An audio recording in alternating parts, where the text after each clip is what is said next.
Hello बच्चों, मेरा नाम है मोहित और आपका स्वागत है हमारे यूट्यूब चैनल हिस्ट्री चैंपियन में। तो जैसा कि आप जानते हो, आपका जो पेपर होने वाला है भारत का इतिहास फ्रॉम बिगिनिंग टू 1200 बीसी, मतलब प्राचीन भारत का इतिहास का पेपर होता है, उससे संबंधित अपन पढ़ने वाले हैं। उसका अगला महत्वपूर्ण प्रश्न है वैदिक काल की सामाजिक, राजनीतिक, आर्थिक व धार्मिक स्थिति का वर्णन कीजिए। मतलब वैदिक काल हुआ करता था, उसमें किस प्रकार की सामाजिक स्थितियां देखने को मिलती थी, किस प्रकार की राजनीतिक, आर्थिक व धार्मिक स्थिति देखने को मिलती थी, उसके बारे में विस्तार से वर्णन करने वाले हैं। काफी ज्यादा महत्वपूर्ण आपके सामने ये प्रश्न होने वाला है। ये जो पीडीएफ है आपके सामने हमारे जो टेलीग्राम चैनल है उसका लिंक डिस्क्रिप्शन में दे रहा हूं, वहां पर आपको देखने को मिल जाएगी। जरूर से ज्वाइन कर लेना टेलीग्राम चैनल, सारा कंटेंट फ्री में देखने को मिलेगा।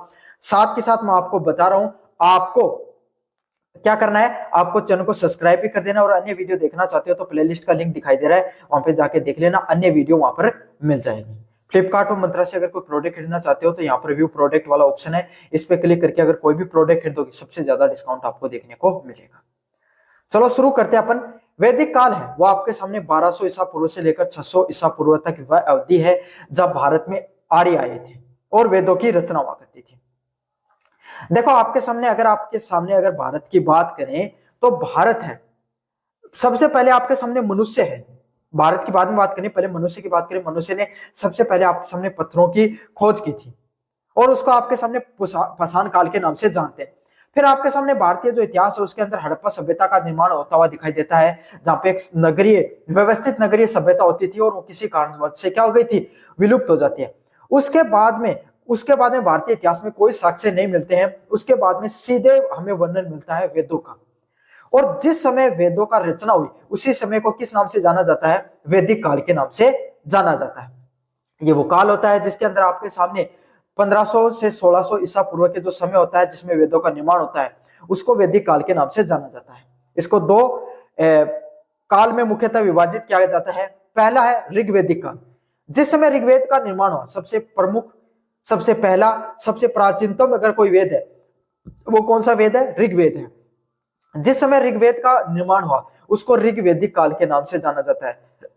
किस काल से नाम से जाना जाता है, ऋग्वैदिक काल के नाम से जाना जाता है, जो 1500 से लेकर 1000 ईसा पूर्व का समय होता है। और उसके बाद में, ऋग्वेद के बाद में जो अन्य 3 वेद आपके सामने, साम, अथर्व और यजुर्वेद है, उसका जब निर्माण होता है उसको उत्तर वैदिक काल के नाम से जाना जाता है, जो लगभग आपके सामने 1000 से लेकर 600 ईसा पूर्व तक का समय है। क्या अगर अपन विस्तार से बात करें तो क्या ये समय आपके सामने सिर्फ इसीलिए बांटा गया कि उस समय वेदों का निर्माण हुआ? जी नहीं, बिल्कुल ऐसा नहीं था। आपके सामने ऋग्वैदिक काल के समय जो सामाजिक व्यवस्था अलग थी, राजनीतिक व्यवस्था अलग थी और धार्मिक संरचनाएं अलग हुआ करती थी। और उत्तर वैदिक काल है उसमें सारी की सारी स्थितियां हैं वो बदल जाती हैं, जो समाज की जो व्यवस्थाएं बदल जाती है, धर्म का व्यवस्थाएं बदल जाती है। इसीलिए वैदिक काल को 2 कालखंडों में बांटा गया। ऋग्वैदिक काल जहां पर ऋग्वेद का निर्माण हुआ 1500 से लेकर 1000 ईसा पूर्व तक, और उत्तर वैदिक काल 1000 से 600 ईसा पूर्व तक। समझ में आ गया आपके सामने? अब क्या सामाजिक स्थिति थी, क्या आर्थिक, इसके बारे में विस्तार से अपन पढ़ लेंगे। पहला पॉइंट आपके सामने, सामाजिक स्थिति।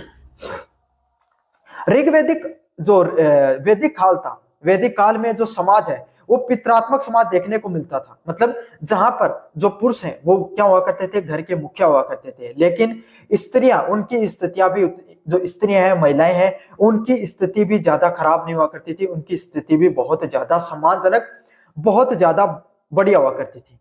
क्यों, ये कैसे पता चलता आपके सामने? और आज के समय जो अपन बात करते हैं ना फेमिनिज्म की, नारीवाद की बात करते हैं, महिलाओं को आगे, नारी सशक्तिकरण की बात करते हैं, वो सब चीजें आपके सामने बहुत पहले हमारे समाज में व्याप्त थी, ऋग्वैदिक के काल के समय से।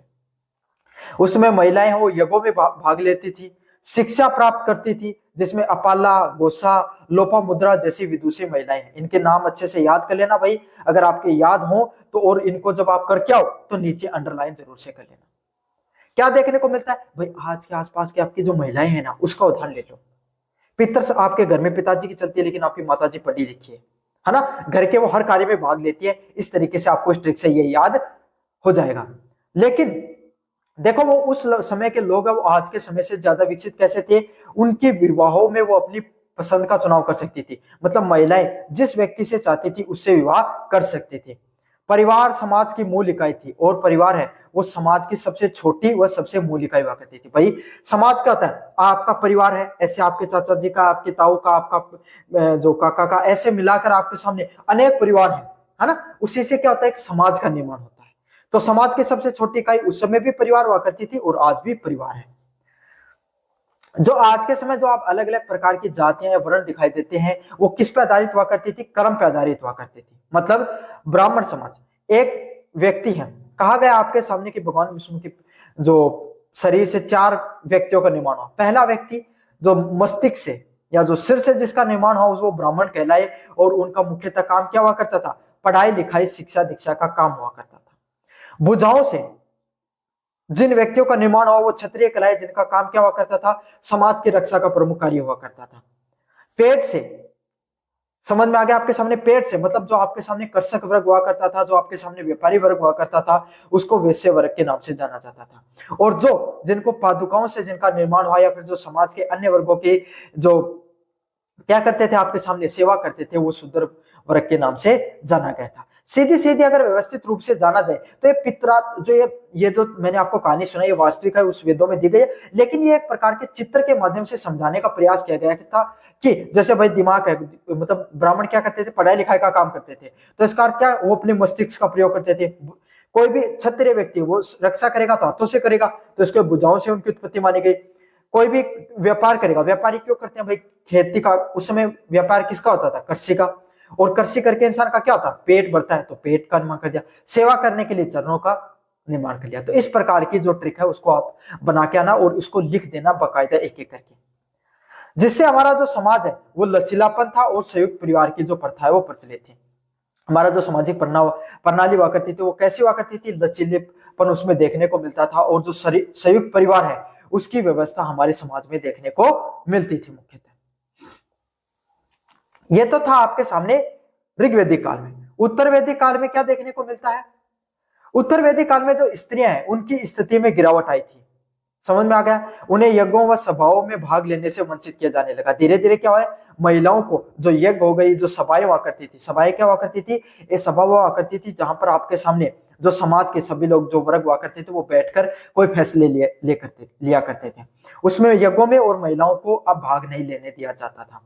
धीरे धीरे बाल विवाह व बहु विवाह का प्रचलन बढ़ने लगा। मतलब क्या होने लगा, बाल विवाह व बहु विवाह है उनका प्रचलन बढ़ने लगा। ऐसा क्यों हुआ, क्यों, क्योंकि समाज में जब उत्तर वैदिक काल आए तब बड़े बड़े जनपदों, बड़े बड़े नगरों का जो आपके सामने जन है, जनपद तो नहीं हुए लेकिन जनों का जन है, उनका निर्माण होना शुरू हुआ। जन मतलब बड़े बड़े राजाओं का निर्माण शुरू हुआ, राज्यों का निर्माण होना शुरू हुआ, जिससे क्या हुआ, आपके सामने जो स्त्रियां हैं उनके खिलाफ अत्याचार भी बढ़ने लगे। इसलिए बाल विवाह, छोटी विवाह में उम्र में उनकी शादी करना और एक से अधिक जो शादियां, उसका प्रचलन बढ़ने लग गया। साथ के साथ धीरे धीरे क्या आपके सामने जो व्यवस्था है, समाज की जो व्यवस्था, वो वर्ण व्यवस्था जन्म आधारित हो गई। मतलब जो समाज में जो अलग अलग प्रकार के वर्ण देखने को मिलते हैं वो अब जन्म के आधार पर होने लगे। जिस कुल में जन्म लोगे, ब्राह्मण कुल में जन्म लोगे तो ब्राह्मण कहलाओगे, अगर वैश्य कुल में जन्म लोगे तो वैश्य कहलाओगे, शूद्र कुल में जन्म लोगे तो शूद्र कहलाओगे, और क्षत्रिय कुल में जन्म लोगे क्षत्रिय कहलाओगे। और धीरे धीरे कठोरता भी आने शुरू हो गई। मतलब अब क्या हो गया, लोग भेदभाव करना धीरे धीरे उन्होंने शुरू कर दिया। शूद्रों की स्थिति में और गिरावट आनी आई इस समय। मतलब जो दूसरों की सेवा क्या करते था जो समाज, उसकी क्या हुई, धीरे धीरे और उपेक्षा होनी शुरू हो गई, उसकी स्थिति में और गिरावट आनी शुरू हो गई।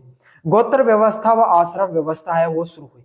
गोत्र व्यवस्था क्या, जो आज के समय जो आप अपने गोद देखते हो ना, वे आप अपने नाम के आगे क्या लगाते हो, वो व्यवस्था भी शुरू होने लगी। मतलब जातियों के अंदर भी अलग प्रकार का विभाजन देखने को मिलने लगा। भाई आज आपकी कोई कास्ट है, आपकी कोई जाति है, पहले तो आप वैश्य हो, शूद्र हो, क्षत्रिय हो, वैश्य हो, फिर उसके अंदर जातियां बनी, जातियों के अंदर भी गोत्रों का निर्माण होना होता। भाई आप कहते हो मतलब इस गोत्र से हूं, मैं इस गोत्र से हूं, मैं इस गोत्र से हूं। साथ के साथ जो आश्रम व्यवस्था होती है, आश्रम व्यवस्था कौन सी क्या होती है, आश्रम व्यवस्था मतलब एक मनुष्य के जीवन को 4 भागों में बांट दिया गया। पहला ब्रह्मचर्य, आपके सामने 0 से लेकर 25 साल तक, जब बच्चे का जन्म हो उस से लेकर 25 साल तक कोई व्यक्ति का जीवन वो ब्रह्मचर्य कहलाया। मतलब उसको क्या है, शिक्षा दीक्षा व ज्ञान वगैरह की प्राप्ति को लेना होता है। उसको किस नाम से जाना जाता है, ब्रह्मचर्य जीवन के नाम से जाना जाता है। घर छोड़कर गुरुकुल में रहना होता था, और शिक्षा सिर्फ ब्राह्मण व क्षत्रिय वर्ग ही ले सकता था। 25 से लेकर 50 वर्ष की जो आयु वर्ग हुआ करता था उसमें क्या देखने को मिलता था आपके सामने, 25 से 50 साल का जो आयु वर्ग हुआ करता था, उसमें जो लोगों को क्या करना होता था, वो घर पर आते थे, शादी हुआ करते थे और जो आपके सामने अपने घर को आगे बढ़ाने का कार्य करते थे।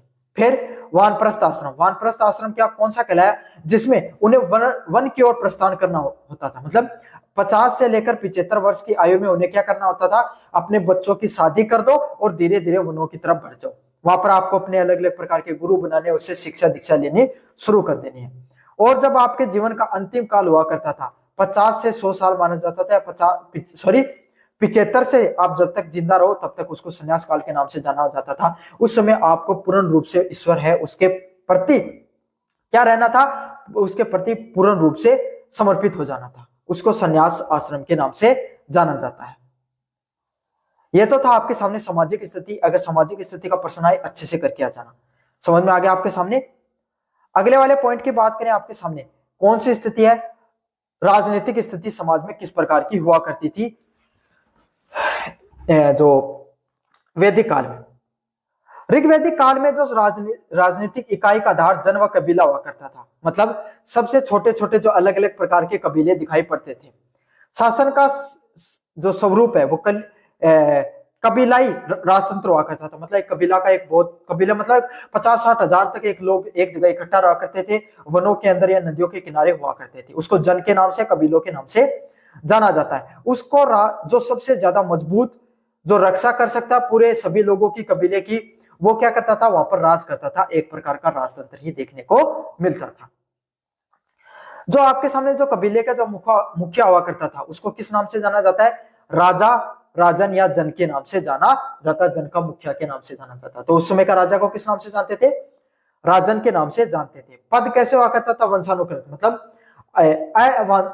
अनुवांशिक नहीं हुआ करता था, बल्कि कबीलों द्वारा चुना जाता था। मतलब क्या हुआ करता था, भाई एक कोई राजा जो सबसे शक्तिशाली व्यक्ति उसको इस बार चुन लिया, अब उसकी मृत्यु हो गई तो ऐसे नहीं वो अपने बेटे को बना देगा, नहीं नहीं, उन कबीले में से वो कबीले वाले फिर एक जगह मीटिंग का में हिस्सा लेंगे और क्या करेंगे, आपके सामने फिर से जो सबसे शक्तिशाली नया व्यक्ति है वो आपके सामने चुना जाएगा। समझ में आ गया आपको अच्छे से। राजा की सहायता के लिए सभा, श्रेष्ठ लोगों की जो समिति है वो हुआ करती थी। मतलब जो राजा हुआ करता था उसकी सहायता के लिए क्या हुआ करती थी, आपके सामने सभा है वो हुआ करती थी। मतलब जो श्रेष्ठ लोग, मजबूत लोग हुआ करते थे, उनकी एक प्रकार की परिषद देखने को मिलती थी। समझ में आ गया। तो दो प्रकार की आपके सामने सभा हुआ करती थी, एक तो सभा और समिति। समिति में आम लोग भाग लेते थे, सभा में कौन, श्रेष्ठ लोग। मतलब जो राजा हुआ करते, जो राजन हुआ करते थे, उसकी जो मंत्री परिषद हुआ करती थी, है ना, उसके जो कामकाज में जो देखरेख करते थे वो उसमें भाग लेते थे सभा में, और समिति में सभी लोग भाग ले सकते थे। युद्ध मुख्यतः किसके लिए हुआ करता था, आपके सामने गायों के लिए लड़े जाते थे। क्यों लड़े जाते थे गायों के लिए, क्यों, क्योंकि गायें हैं वो उस समय दूध दिया करती थी, है ना। आपके सामने गायों को इसलिए पूजा जाता था क्योंकि वो आकर्षित, एक तो गाय से बछड़े जो बैल है उस होता था, बैल से कृषि की जाती थी एक प्रकार से। दूसरी बात क्या है, वो आपके सामने दूध देती थी, है ना, लोगों के जीवन यापन का मुख्य जरिया हुआ करती थी। इसलिए लड़ाई किसके लिए हुआ करती थी, गायों के लिए लड़ाई हुआ करती थी। तभी से हिंदू धर्म में उसका मुख्य जो पशु है, पूजनीय पशु किसको माना जाता है, गायों को माना जाता है। उत्तर वैदिक काल, छोटे जन मिलकर बड़े जनपद का निर्माण करने लगे। मतलब आपके सामने जो छोटे छोटे जनपद हैं उनसे क्या हुआ, बड़े बड़े जनपदों का निर्माण होना शुरू हुआ। वैदिक काल में छोटे जो आपके सामने जो ऋग्वैदिक काल है उसमें छोटे छोटे कबीले हुआ करते थे। अब भाई जनसंख्या धीरे धीरे बढ़ने लग गई। अब जहां पे हजारों में जो जनसंख्या रहा करती थी वो 10,000 20,000 में बढ़ने लग गई थी। इसलिए अब जन से बढ़कर उनको क्या कहने लगे, आपके सामने जनपद। मतलब छोटे राज्यों से बड़े राज्य उनको जनपदों के नाम से जाना जाता था। राजा का जो पद है वो अनुवांशिक हो गया, और राजा की शक्ति में भी वृद्धि होनी शुरू हो गई। मतलब जो राजा का पद है वो धीरे धीरे, अब ऐसे नहीं कबीले वाले नहीं चुनते थे आपके सामने। अब क्या होता था, जो राजा जो चुना गया है वही अपने बेटे को बैठा देता था। अनुवांशिक जो पद्धति है वो देखने को मिली, और अब क्या, राजा और ज्यादा शक्तिशाली होने लगे।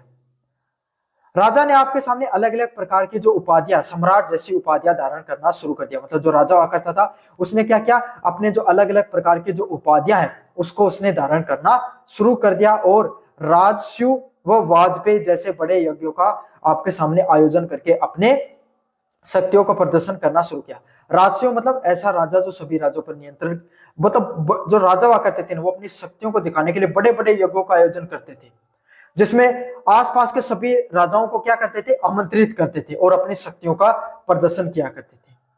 समझ में आ गया आपके सामने? मतलब राजतंत्र अब धीरे धीरे बढ़ने लग गया था। जो वर्तमान का जो राजतंत्र है ना, जो आपके सामने जो पहले, अब तो लोकतंत्र है, उससे पहले जो राजतंत्र देखने को मिलता था मुगल काल तक, वो किसकी देन थी आपके सामने? उत्तर वैदिक काल से ही शुरू हो गया था। सभा व समिति का महत्व कम हो गया, कर प्रणाली नियमित हुई व स्थायी सेना का धीरे धीरे देखने लगे। मतलब सभा व समिति है, जहां पर क्या हुआ करते थे आपके सामने, सभा समिति काम क्या हुआ करता था भाई, जो राजा के फैसलों में आपके सामने सहायता करना, राजा को यह बताना कि उसको क्या क्या कार्य करना है, साथ के साथ नए राजा का चयन करना, साथ के साथ जो जनता की समस्याओं को उठाना। अब इन सब चीजों का क्या महत्व, अब धीरे धीरे जो सभाएं हुआ करती थी उनका महत्व कम हो गया। कर प्रणाली है, क्यों? कृषि मजबूत होने लग गई थी उस समय, तो इसीलिए जो कर प्रणाली है उसको नियमित कर लिया गया। राजा है वो पूरे नगर को चलाने के लिए क्या करता था, कर लिया करता था। कर प्रणाली वो व्यवस्थित होने लग गई, और जो स्थायी सेना है उसका अब धीरे धीरे निर्माण होना शुरू हो गया। स्थायी सेना है अब वो निर्माण करने लगे राजा, ताकि क्या, दूसरे राजाओं को के साथ युद्ध लड़ सके और अपने राज्य को सुरक्षित बना सके। अगले वाला पॉइंट आपके सामने आर्थिक स्थिति।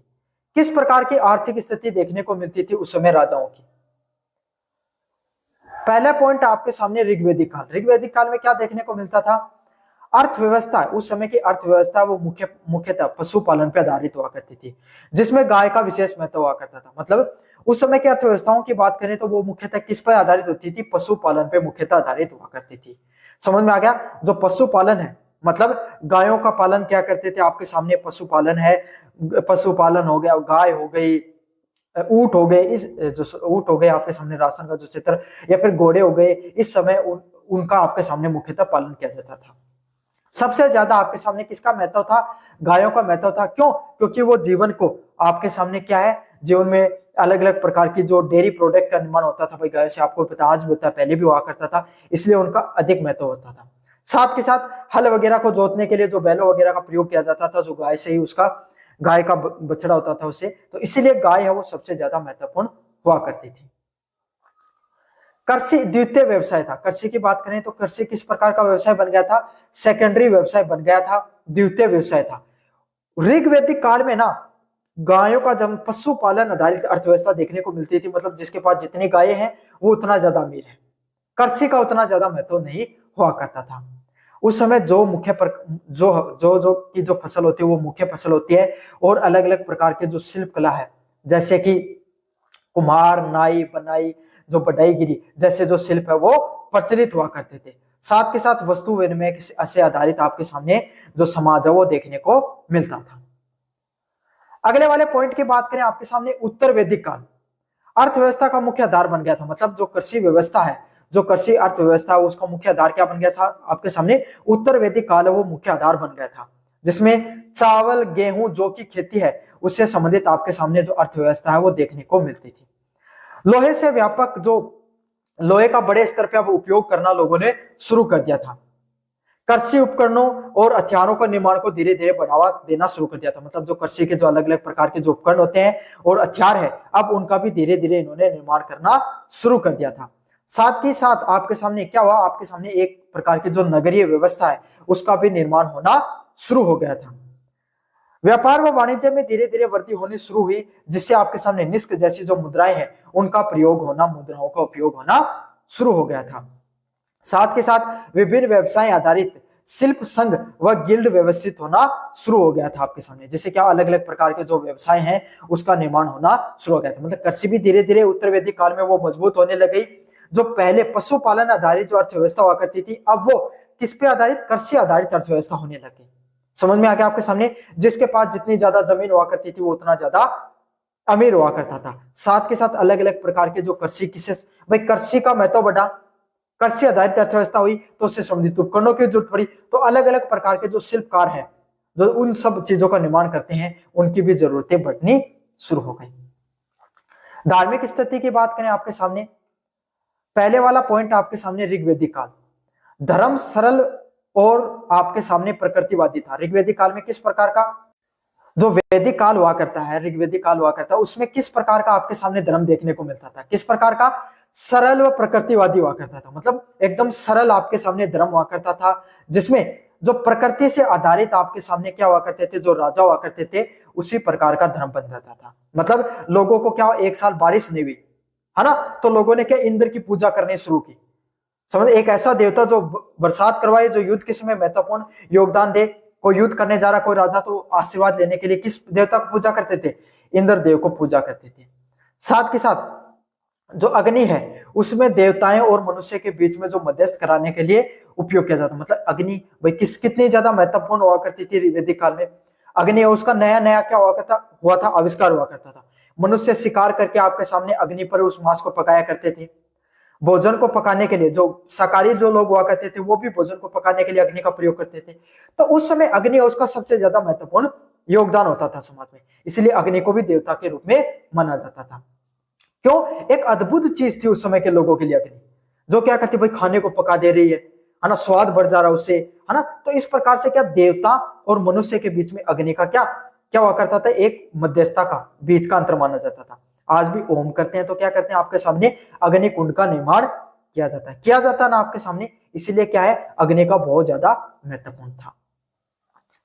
वरुण देवता जो नैतिक व्यवस्थाओं के संरक्षक हुआ करते थे, वरुण देवता है, उसका भी क्या किया गया आपके सामने, उसका भी निर्माण किया गया, जिसमें अलग अलग प्रकार के आपके सामने वायु, सूर्य जैसे प्राकृतिक शक्तियों की पूजा की जाती थी। जहाँ पे अलग अलग प्रकार के जो देवता हुआ करते हैं, कौन से देवता आपके सामने, वायु, सूर्य जैसे जो प्राकृतिक जो शक्तियों की जो पूजा करने का भी कार्य किया जाता था। समझ में आ गया आपके सामने, जैसे आसपास की प्रकृति वैसे ही देवताओं का भी निर्माण होता था। यज्ञ आपके सामने सरल होते थे, जिनका उद्देश्य पुत्र, पशु, धन और की प्राप्ति के लिए प्रयोग किया जाता था। तो यज्ञ किस प्रकार के हुआ करते थे, एकदम सरल प्रकार के यज्ञ होते थे, जिसके लिए पुत्र प्राप्ति के लिए यज्ञ किया जाता था, पशु के लिए, धन की प्राप्ति के लिए आपके सामने यज्ञ किया जाता था। मूर्ति पूजा व मंदिरों के निर्माण का कोई भी प्रमाण नहीं मिलता है। यहाँ पर साथ के साथ आपके सामने मूर्ति पूजा कोई प्रमाण नहीं है, और मंदिरों का यहाँ पर कोई भी प्रमाण नहीं देखने को मिलता है आपके सामने। अब अगले वाला पॉइंट है, उत्तर वैदिक काल में क्या देखने को मिलता है। धीरे धीरे है धर्म है उसमें जटिलताएं बढ़नी शुरू हुई। प्रजापति ब्रह्मा है, विष्णु और रुद्र शिव जैसे नए देवताओं प्रमुख हुआ। मतलब अब क्या हुए, जो देवता हैं वो और ज्यादा अपने विस्तार से देखने को मिले। समझ में आ गए, जिसमें पहले क्या प्रकृति आधारित देवता हुआ करते थे, अब कल्पनाओं से आधारित देवताओं का भी निर्माण होना शुरू हुआ। जैसे कि ब्रह्मा जी का निर्माण हो गया, विष्णु जी और शिव जैसे जो नए देवता उनका निर्माण हुआ, और अब बड़े बड़े जो यज्ञ हैं वो समाज में देखने को मिलने लगे, तथा वो अत्यधिक क्या हुआ करते थे, कर्मकांडी व खर्चीले हुआ करते थे। मतलब बहुत ज्यादा खर्च से भरे हुए आपके सामने यज्ञ हुआ करते थे। पुरोहितों ब्राह्मणों का महत्व बढ़ने लगा। क्यों, क्योंकि भाई आपके सामने यज्ञ करवाता कौन था, ब्राह्मण कराते थे, तो उनका धीरे धीरे महत्व भी बढ़ने लग गया। वो क्या करते थे, आपके सामने यज्ञों को आयोजन कराया करते थे। तो इस प्रकार से जो आपके सामने जो वैदिक सभ्यता है, वैदिक काल है, उसमें जो समाज की नींव रखी, जिसमें ऋग्वैदिक काल में सरलता से उत्तर वैदिक काल में जटिलता का आपके सामने क्या देखने को मिलता है, पूरा का पूरा बदलाव देखने को मिलता है आपके सामने। तो कैसा लगा वीडियो जरूर से बताना। इसमें अगर ये वीडियो पूरा देख लेना, वैदिक काल में इससे बाहर कुछ नहीं आएगा, सब कुछ पढ़ा दिया इसके अंदर मैंने, सामाजिक, आर्थिक, राजनीतिक व जितनी व्यवस्था है उसके बारे में विस्तार से बता दिया। कैसा लगा वीडियो जरूर से बताना, चैनल को जरूर से सब्सक्राइब कर देना। धन्यवाद।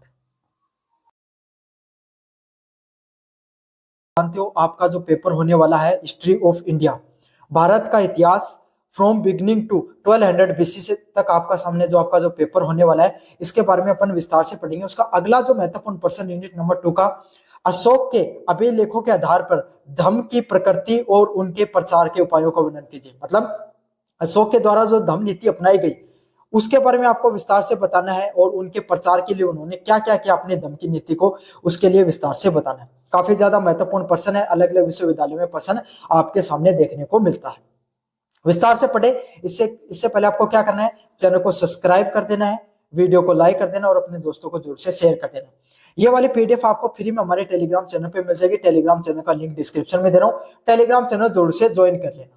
साथ के साथ मैं आपको बताऊं, आपको अगर अन्य वीडियो देखना चाहते हो इसी टॉपिक से संबंधित, तो प्लेलिस्ट का लिंक डिस्क्रिप्शन में दे रखा हूं, वहां से जाकर जरूर से पढ़ लेना। और फ्लिपकार्ट मंत्रा से अगर कोई प्रोडक्ट खरीदना चाहते हो तो व्यू प्रोडक्ट व शॉप वाला ऑप्शन है यहाँ पर जाके क्लिक करके अगर कोई प्रोडक्ट खरीदोगे सबसे ज्यादा डिस्काउंट वो देखने को मिलेगा। जरूरी नहीं जो मैंने टैग कर रखा वही खरीदो, और कोई प्रोडक्ट भी आप जाकर खरीद सकते हो। चलो शुरू करते हैं अब अपन आपके सामने। सम्राट अशोक आपके सामने 268 से लेकर 232 ईसा पूर्व तक भारतीय इतिहास के सबसे महान शासकों में थे। देखो, चंद्रगुप्त मौर्य है जिनके द्वारा आपके सामने मौर्य समाज की स्थापना की गई। उनके जो पोते हुए जो आपके सामने, वो कौन थे? जो सम्राट अशोक थे। बहुत बड़े कुशल शासक के रूप में जाना जाता है। इनको कहा जाता है कि इन्होंने अपने 100 भाइयों की मृत्यु के घाट उतारकर फिर ये शासन पर बैठे थे। समझ में आ गया आपके सामने? फिर इन्होंने क्या हुई, उनके आसपास एक राज्य हुआ करता था, कलिंग राज्य, जिसपे इन्होंने क्या किया, वो कलिंग राज्य जो आज के समय का जो उड़ीसा वाला क्षेत्र देखते हो ना, वो कलिंग मगध के पास की आपके सामने एक जनपद हुआ करता था, एक राज्य हुआ करता था। उस पर इन्होंने क्या किया, अपना आक्रमण करने की सोची। क्यों? क्योंकि सभी राजाओं ने इनकी बात मान ली थी, लेकिन वो हार मानने के लिए तैयार नहीं था। ये आपके सामने कलिंग के युद्ध में जाते हैं और वहां पर क्या करते हैं, बहुत बड़ा नरसंहार देखने को मिलता है। अशोक सम्राट आपके सामने युद्ध के मैदान में जब विजय होने के बाद में युद्ध के मैदान से गुजरते हैं और देखते हैं कि हजारों की संख्या में लोग क्या हो गए हैं, मृत्यु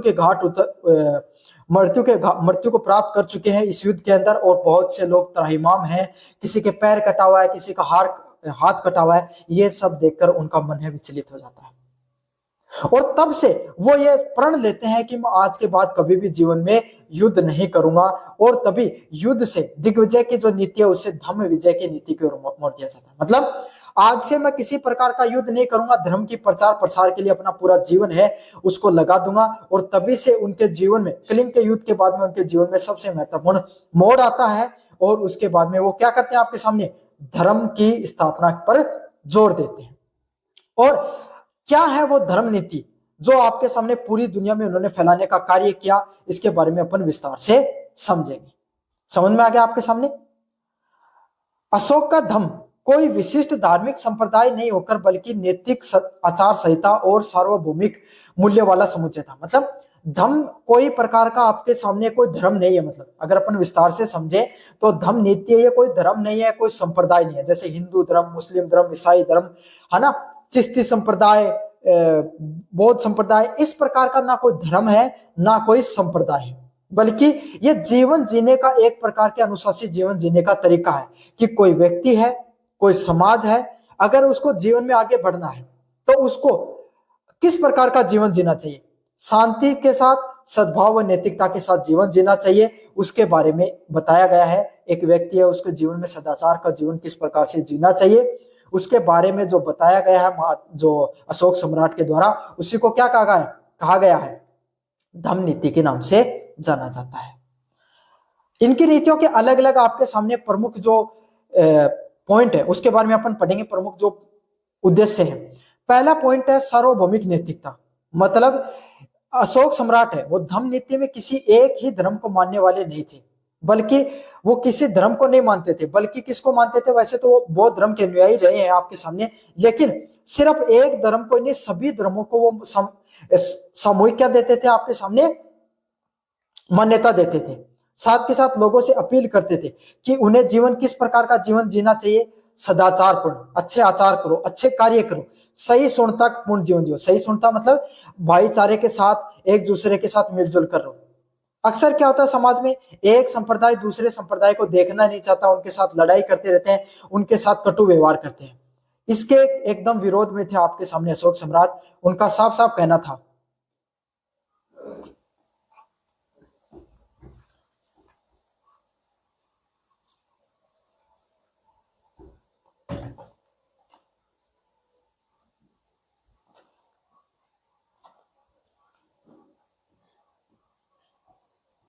उनका साफ साफ यही कहना था आपके सामने कि जो पूरा का पूरा जो समाज है उसमें सभी लोगों को मिलजुल कर रहना चाहिए, साथ के साथ परोपकार जैसी जो नीतियां हैं उसको भी अपनाना चाहिए।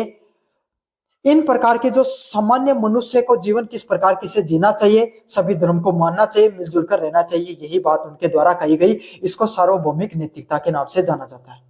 अगले वाला पॉइंट है आत्म नियंत्रण और शुद्धता। मतलब इन्होंने क्या कहा कि मनुष्य है, कोई भी व्यक्ति है, कोई भी धर्म है, उसको मानने वाले व्यक्ति को अपने जीवन में उसके अंदर अलग अलग प्रकार के अवगुण है। अवगुण मतलब गलत गुण होते हैं कोई व्यक्ति में, जैसे क्रोध हो गया, मतलब गुस्सा आ जाता है कोई व्यक्ति को, क्रूरता, दूसरे शिकार करना, कोई दूसरे व्यक्ति को परेशान करना, इस प्रकार की जो क्रूरताएं होती हैं, घमंड हो गया, ईर्ष्या जैसी अवगुण है, उनसे बचना चाहिए। उनका मानना था कि हर व्यक्ति के अंदर इस प्रकार के अवगुण पाए जाते हैं। भाई हर व्यक्ति आपके सामने, सभी को गुस्सा आता है, सभी को घमंड हो सकता है, किसी को भी इस ईर्ष्या का भाव सभी के अंदर होता है। तो इस प्रकार के जो आपके सामने अवगुण है वो हर व्यक्ति के अंदर मौजूद होते हैं, लेकिन हमें क्या करना चाहिए, हमें इस प्रकार के अवगुणों से बचना चाहिए और खुद को आत्म नियंत्रित है वो करना चाहिए। खुद को इन प्रकार के अवगुणों से बचाकर खुद पर नियंत्रण करना चाहिए। अगले वाला पॉइंट है माता पिता और गुरुओं का सम्मान। अभिलेखों में स्पष्ट रूप से उन्होंने क्या कहा कि अपने जो माता पिता हैं उनका सम्मान करो, गुरुजन और आपके जो बड़े हैं उन सभी लोगों का आपको क्या करना चाहिए, सम्मान करना चाहिए। क्यों? क्योंकि आपके सामने गुरु है, वही व्यक्ति आपको समाज में बता सकता है कि आपके लिए क्या हितकारी है, क्या अहितकारी है। आपके माता पिता है, उन सबके जो आज्ञा दे, जो आपको उपदेश दे, उसी के अनुरूप आपको जीवन जीना चाहिए। अगले वाला पॉइंट है उनका प्राणियों के प्रति अहिंसा। जो आपके सामने अशोक सम्राट है, उन्होंने क्या किया था, उन्होंने उनके द्वारा जो पशु हुआ करते थे उनकी बलि देने के वो क्या करते थे, साफ साफ विरोधी हुआ करते थे। उनके द्वारा जो प्रथम शिलालेख है उसमें उन्होंने इस चीज को लिखा गया है कि किसी भी प्रकार का शिकार करना, उन्होंने खुद भी शिकार करना बंद कर दिया था, जनता को भी शिकार करना बंद कर दिया था, और इस प्रकार के सामूहिक भोज, सामूहिक त्योहार जहां पर पशुओं की बलि दी जाती है उन पर उन्होंने पूर्ण रूप से बैन लगा दिया जाता था। क्यों? क्योंकि वैदिक धर्म जो हिंदू धर्म हुआ करता था उसमें क्या हुआ करता था, उसमें जो बड़े बड़े यज्ञों का आयोजन किया जाता था और उसमें क्या करते थे, पशुओं को बहुत ज्यादा स्तर पे बलि दी जाती थी, इसलिए पशुधन की कमी भी देखने को मिली थी। इसीलिए भी इन्होंने इस प्रकार का क्या ये कार्य करने का काम किया था। अगले वाला पॉइंट आपके सामने दास व नौकरों के प्रति दयालुता। उन्होंने दासों और नौकरों के प्रति मानवीय व्यवहार करने का निर्देश दिया था। उन्होंने क्या कहा, जितने भी जो दास हैं और जो नौकर है उनके साथ आपको किस प्रकार का व्यवहार करना चाहिए, मानवों जैसा व्यवहार करना चाहिए। ऐसे नहीं कि आप अपने दास व नौकरों को एकदम कमजोर समझो, उनको आप एकदम प्रताड़ित करने का कार्य करो, नहीं, वो भी एक मनुष्य है, बशर्ते उनका काम आपसे छोटा हो सकता है, आपसे कमतर हो सकता है, लेकिन आपको वो भी मनुष्य है और उनको आपको उनके साथ मनुष्य जैसा व्यवहार करना चाहिए। अगले वाला पॉइंट है सर्वधर्म समभाव और सहिष्णुता। जो अशोक सम्राट है उन्होंने सभी धर्मों को क्या किया, एक जगह लाने का कार्य किया। ब्राह्मण धर्म, श्रवण धर्म व जो आजीविक धर्म है, इन सभी धर्मों को इन्होंने, सभी संप्रदायों को एक जगह लाने का कार्य किया। सभी धर्मों को मानते थे, कट्टरपंथी विचार नहीं थे उनको, खुद बौद्ध धर्म को मानने वाले व्यक्तित्व थे, लेकिन सभी धर्मों का सम्मान करते थे, सहिष्णुता का भाव रखते थे, सभी को भाईचारे के साथ रहने का उपदेश दिया करते थे। साथ के साथ सभी लोगों को कहते थे कि जो अशोक सम्राट है उनके धम्म में, आपको धम्म नीति में देखने को मिलता है, वो सभी लोगों को ये उपदेश देते हुए नजर आते हैं कि जीवन में आपको किसी भी धर्म को मानो, लेकिन धर्म की कट्टरता से आपको दूर रहना है, सहिष्णुतापूर्ण आपको जीवन जीना है। और ये आपको कहां पर देखने को मिलता है, 12वां जो शिलालेख उसमें इस प्रकार का उल्लेख देखने को मिलता है। अगले वाला पॉइंट आपके सामने व्यय व संयम और संचय से मुक्ति। धम्म में अपव्यय से बचने के लिए, मतलब अपव्यय क्या होता था, अशोक सम्राट ने, बौद्ध धर्म की एक नीति होती है जिसमें आपको बहुत ज्यादा धन है उसको संचय करके नहीं रखना होता, उसके ज्यादा धन को संचय करना क्या माना गया, पाप माना गया है। तो इसी चीज को ये भी अशोक सम्राट भी कहते थे कि ज्यादा से ज्यादा धन को इकट्ठा करने से आपको बचना चाहिए। जितनी जीवन में वस्तुओं की आवश्यकता है उतनी वस्तुओं को अपने जीवन में रखो, उनका उपभोग करो, और बाकी वस्तुओं को आपको अपने जीवन से दूर रखना है। समझ में आ गया आपके सामने। धर्म के प्रचार के उपाय, उन्होंने धर्म जो नीति है उसके प्रचार के लिए उन्होंने क्या क्या बताया। पहला पॉइंट आपके सामने, अशोक ने अपने धर्म को जन जन तक पहुंचाया था कई अनूठे व प्रभावी उपाय के। मतलब जो आपके सामने अशोक सम्राट है उन्होंने जो धर्म नीति है उसको उन्होंने अलग अलग प्रकार से कई जो अलग अलग लोगों तक पहुंचाने का कार्य किया। किस प्रकार से उन्होंने अपनी धर्म नीति को लोगों तक पहुंचाया, आज हम पढ़ रहे हैं धर्म नीति को तो कोई कारण होगा, समझ में आ गया। आज भारत से ज्यादा चाइना, मलेशिया, इंडोनेशिया जैसे देश है जिनमें जो बौद्ध धर्म है वो ज्यादा देखने को मिलता है, श्रीलंका जैसे देश में। क्यों? क्योंकि ये देन अशोक सम्राट की थी। किस प्रकार से थी, इसको अपन विस्तार से पढ़ेंगे। पहले वाला पॉइंट है शिलालेख व स्तंभ लेखों का उत्कीर्ण करना। यह धम्म के प्रचार का सबसे महत्वपूर्ण माध्यम था। मतलब इन्होंने क्या किया, अलग अलग प्रकार के चट्टानों पर, भाई उस समय कागज पत्रिकाएं कम हुआ करती थी, पढ़े लिखे लोग कम हुआ करते थे, है ना, पढ़ने पर लोगों का कम जोर हुआ करता था। आज की तरह थोड़ी कोई यूट्यूब पे वीडियो बना दिया, कोई सोशल मीडिया पे कंटेंट बना दिया, ऐसा नहीं हुआ करता था। समझ में आ गया? वो क्या करते थे, आपके सामने आम जनता की जो उस समय की भाषा हुआ करती थी, प्राकृत भाषा को, जो बड़े बड़े उनके नगर हुआ करते थे, उनके जो चौराहे हुआ करते थे, उन पे शिलालेखों पर क्या क्या, बड़ी बड़ी चट्टानों पर अपने उपदेशों को लिखाने का कार्य किया, जिनको किस नाम से जाना जाता है, शिलालेखों के नाम से जाना जाता है। साथ ही अनेक गुफाओं में पोलिश करके जो चट्टान हुआ करती थी उस पे स्तंभ लेखों का भी उत्कीर्ण कराया, ताकि जो आम जनता है वो वहां से गुजरे, जब उन नगरों से गुजरे तब उन शिलालेखों को पढ़े और पूरे साम्राज्य में, पूरे राज्य में सभी लोगों तक ये उनके विचार है वो पहुंच सके। अगले वाला पॉइंट है उनका धम्म महापात्रों की नियुक्ति। अशोक ने धम्म महापात्र नामक विशेष अधिकारियों की नियुक्ति की, जिनका कार्य धम्म के सिद्धांतों का प्रचार करना था। मतलब अशोक सम्राट ने क्या किया, एक धम्म महामात्र नाम के एक व्यक्ति है, जैसे आज के समय हिंदू धर्म में पुजारी होता है, इस्लाम धर्म में क्या होता है, ईसाई जो मौलवी होता है, इस्लाम धर्म में मौलवी होता है और ईसाई धर्म में पादरी होता है। मैं फिर से बता देता हूं अगर कोई गलती हो गई तो। हिंदू धर्म में पुजारी आपके सामने मुख्य होता है, धर्म की रक्षा करने वाला या मंदिर का। जो इस्लाम धर्म उसमें मौलवी होता है, जो ईसाई धर्म है उसमें कौन होता है आपके सामने, पादरी है वो मुख्य होता है। इसी तरीके से जो धम्म नीति है उसमें जो अपने धर्म होता है, जो धर्म होता है उसको क्या करने का, रक्षा करने का, धर्म की रक्षा करने का धम्म महामात्र नामक एक व्यक्ति है, एक विशेष अधिकारी, उसकी नियुक्ति की गई, जिसका कार्य क्या होता था, अलग अलग प्रकार के जो सिद्धांत होते थे उनका प्रचार करना, लोगों को जीवन में नैतिकता समझाना और जो समाज है उसमें कल्याणकारी कार्य करना। मतलब समाज में जो अलग अलग प्रकार के कार्य होते हैं उस प्रकार के कल्याणकारी कार्य करना, लोगों को समाज में कैसे जीवन जीना चाहिए उसके बारे में बताना धम्म महामात्र नामक के व्यक्ति का कार्य होता था। और ये बात कहां पर लिखी गई है, जो पंचम पांचवा जो वर्ध शिलालेख है उसमें ये बात लिखी गई है। वे कैदियों को रिहा करना व धार्मिक अनुदान के लिए प्रबंधन भी करते थे। जो कैदी जिनको जो जीवन में सुधार हो गया है, जो धर्म को मानने लगे हैं, और जो धार्मिक अनुदान करने का भी प्रबंधन भी करते थे। मतलब अगर कोई धार्मिक आयोजन कराना है तो उसको नियंत्रण करने का इसका काम है, धर्म महामात्र का काम हुआ करता था। समझना कि भाई कोई सही से जीवन जी रहा है नहीं जी रहा है, कोई गलत कार्य तो नहीं कर रहा है, इस प्रकार के कार्य करने का किसका काम होता था, धम्म महामात्र का काम हुआ करता था। अगले वाला पॉइंट है विदेशी राज्यों में धर्म का प्रचार करना। अशोक ने सीरिया, मिस्र, मैसिडोनिया, श्रीलंका जैसे विदेशी राज्यों में क्या क्या अपने धर्म प्रचारक भेजे। मतलब उन्होंने सिर्फ अपने साम्राज्य तक ही नहीं, भारत में ही नहीं, बल्कि विदेशों में भी जो आपके सामने क्या किया, जो अलग प्रकार का जो धर्म है उसको प्रचार प्रसार करने का किया। सीरिया, मिस्र, मैसिडोनिया जो उस समय की बड़ी सभ्यताएं हुआ करती थी उस तक उन्होंने अपने विचार पहुंचाने के लिए अपने राजदूतों को वहां पर भेजा। श्रीलंका में उन्होंने अपने पुत्र महेंद्र पुत्रिका संघमित्रा को धर्म के प्रचार के लिए भेजा। तो सोच सकते हो कि वो धर्म है उसके लिए, जो बौद्ध धर्म है उसके लिए वो कितने आपके सामने क्या हुआ करते थे, दिल से जुड़े हुए थे, कितने ज्यादा उसको प्रचार प्रसार के लिए प्रयास करते थे। अपने पुत्र और अपनी पुत्रिका को भी उन्होंने क्या किया, पुत्री को भी श्रीलंका में प्रचार प्रसार के लिए, धर्म के प्रचार प्रसार के लिए भेजे।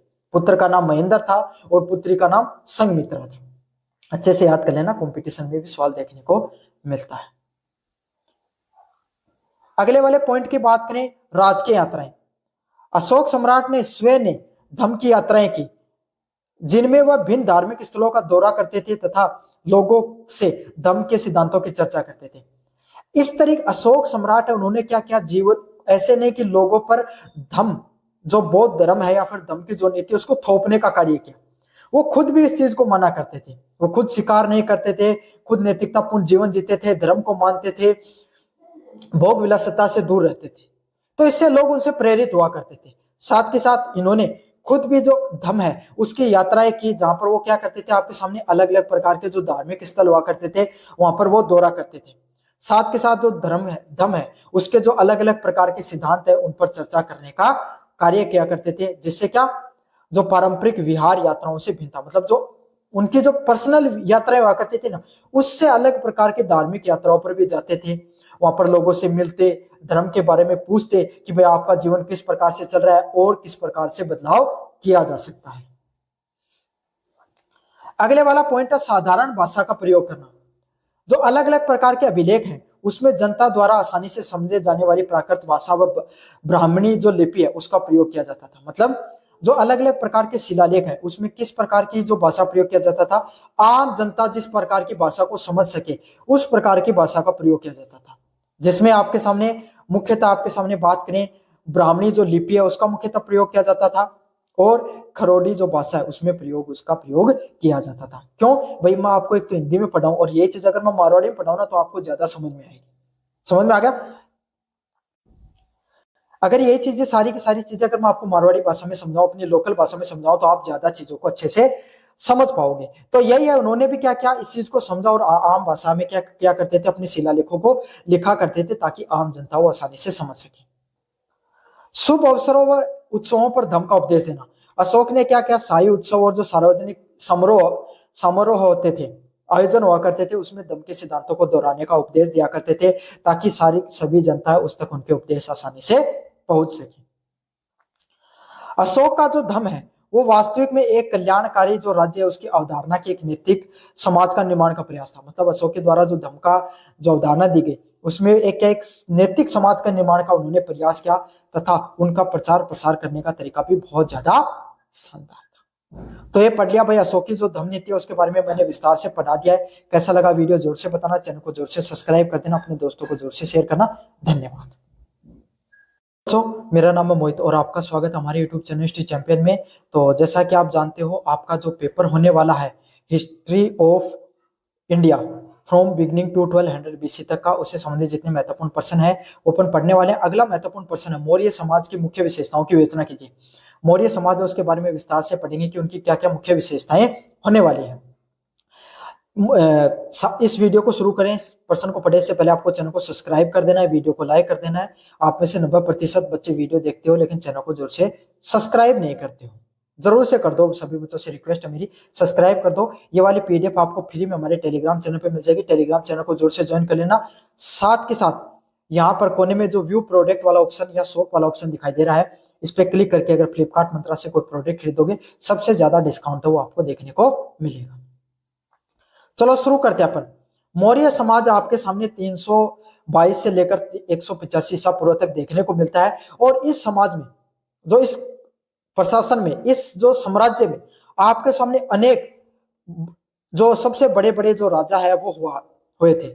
इस जो साम्राज्य उसकी स्थापना आपको पता है चंद्रगुप्त मौर्य के द्वारा नंद वंश की को खत्म करके कौटिल्य की सहायता से हुआ था, जिसमें से जो महापद्मानंद वो आपके सामने जो नंद वंश के आखिरी शासक थे उसको जो कौटिल्य है उनकी उन्होंने क्या कर दी थी, थोड़ी जो एक बार शासन में बुलाकर उनके जो सभा में बुलाकर उनकी बेइज्जती कर दी थी और उस बेइज्जती का बदला लेने के लिए जो कौटिल्य उन्होंने क्या किया था आपके सामने, उन्होंने बदला लेने के लिए एक युवक को चुना। छोटे उम्र में, बचपन में, बाली उम्र में उन्होंने चंद्रगुप्त मौर्य पे उनकी क्या पड़ती है, नजर पड़ती है। वो उनको तैयार करते हैं और एक दिन उनको बदला लेने के लिए पद्मानंद को हरा देते हैं और वो बनते हैं वहां के क्या, वित्त मंत्री बनते हैं।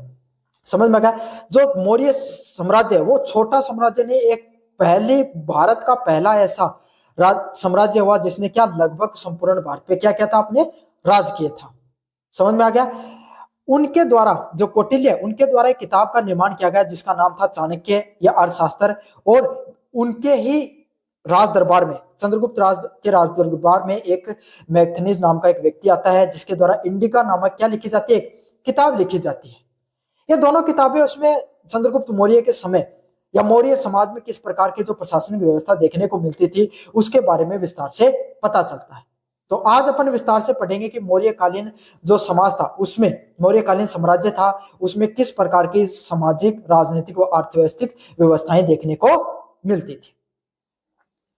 पहले वाला पॉइंट है, इसके अंदर आपके सामने क्या देखने को मिलता था, केंद्रीकृत राजतंत्र देखने को मिलता था।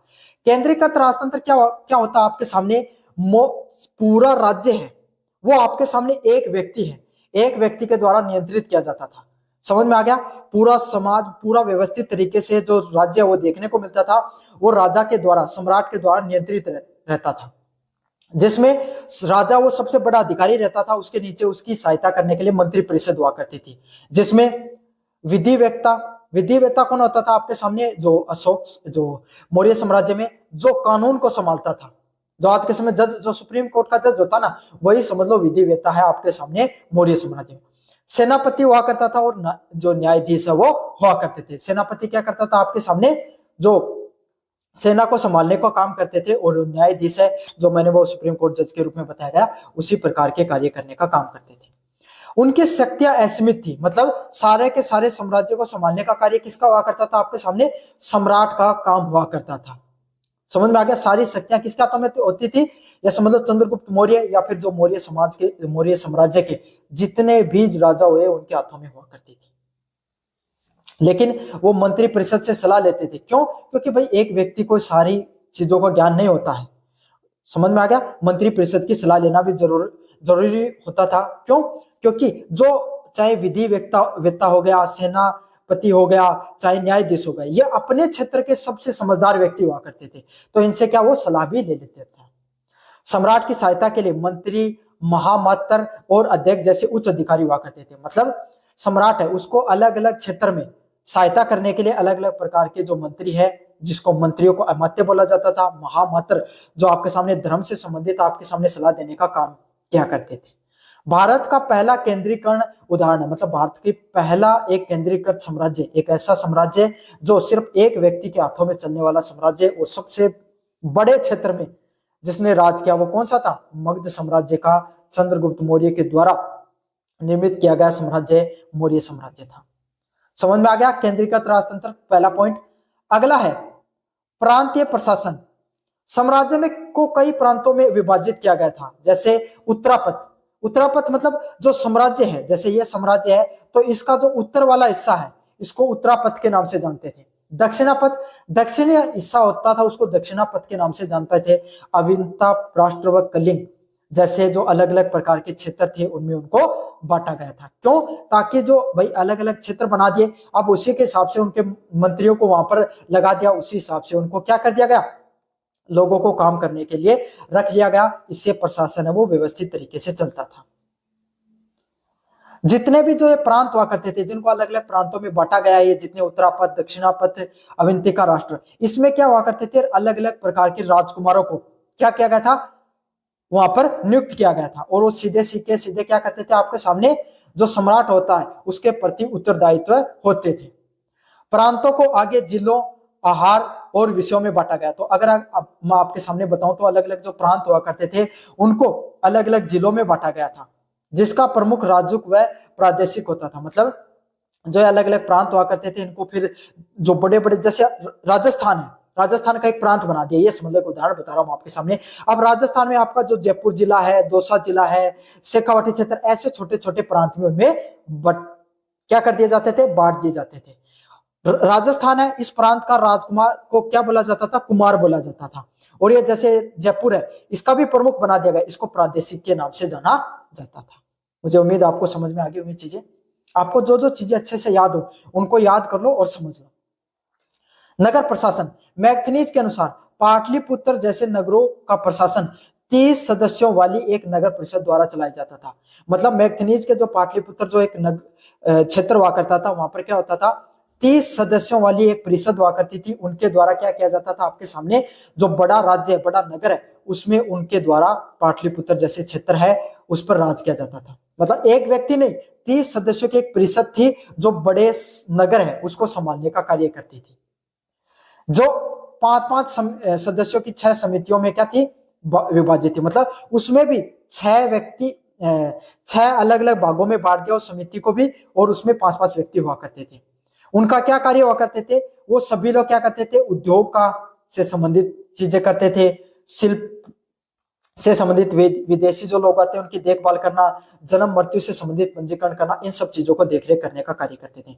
मतलब बस सबसे ज्यादा व्यापार कहां पर होता है? नगर में होता है। और उस नगर मतलब क्या? शहर में होता है। तो उस समय सबसे बड़ा शहर कौन सा हुआ करता था? पाटलिपुत्र। तो पाटलिपुत्र को संभालने के लिए 30 लोगों को एक कमेटी बना दी। उस कमेटी को भी 6 भागों में बांट दिया और प्रत्येक में 5-5 लोग रख दिए। भाई कोई 5 लोग कौन से हैं? जो व्यापार के बारे में जानकार है, तो उन लोगों की एक कमेटी है। जनसंख्या कितनी बढ़ रही है उससे संबंधित 5 लोगों की कमेटी है।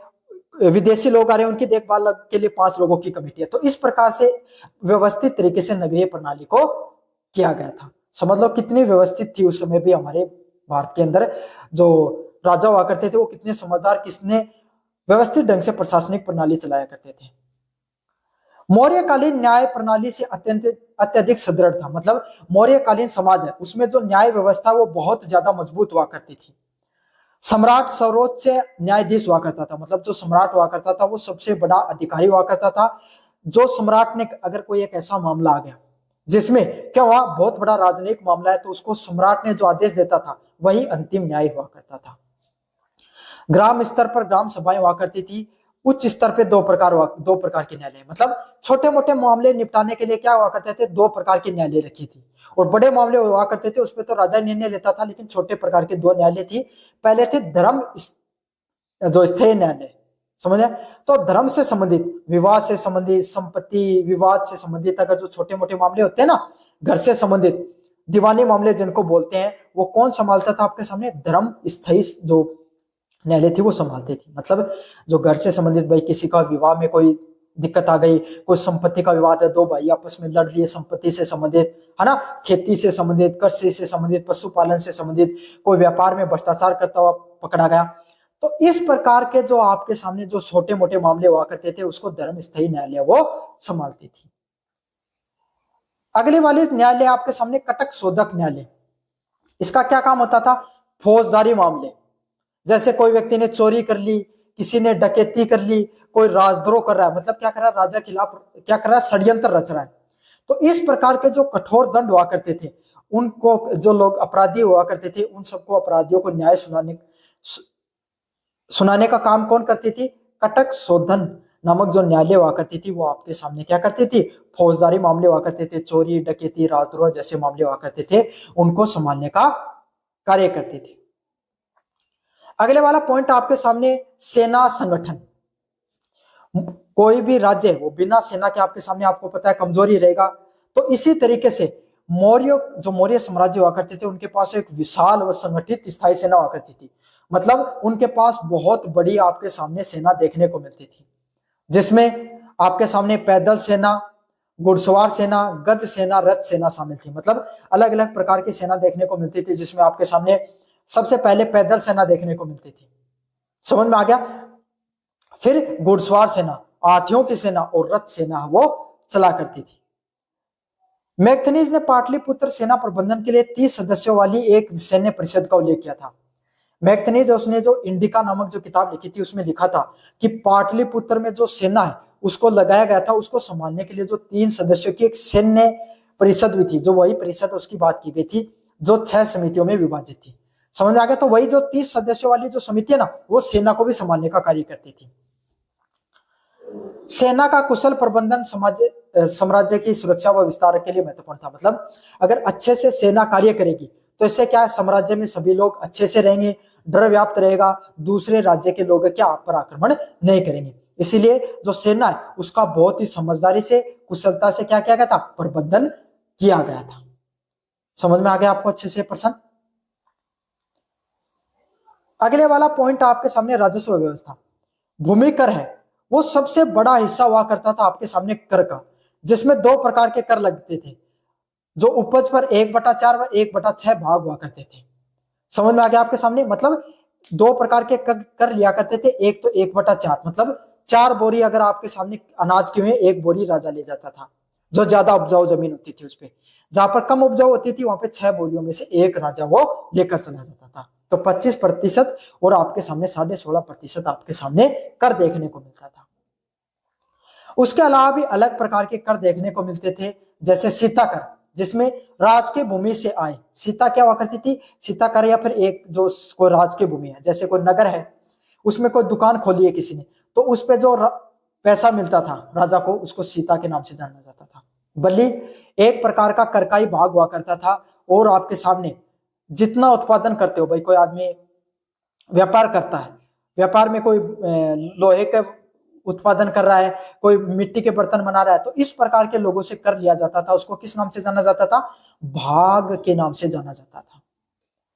और इन सब कर्मों जो कर हुआ करते थे, इसको समाहर्ता राजस्व संग्रह का अधिकारी हुआ करता था, वो संभालता था, संग्रह करता था। कौन संग्रह करता था? समाहर्ता नामक एक राजस्व अधिकारी हुआ करता था, वो इसको क्या करता था? संग्रह करने का कार्य करता था। और साथ के साथ एक सिंचाई करने का भी कर हुआ करता था। क्यों? अलग अलग प्रकार की नहरों का निर्माण किया था, और नहरों के माध्यम से जो सिंचाई होती थी उसके माध्यम से जो कर लिया जाता था, उनको जो नहरों को व्यवस्थित तरीके से रखने के लिए उसको भी सिंचाई कर भी देखने को मिलता था। ये समाहर्ता धर्म महापत जो मंत्र है उनका नाम अच्छे से याद कर लेना।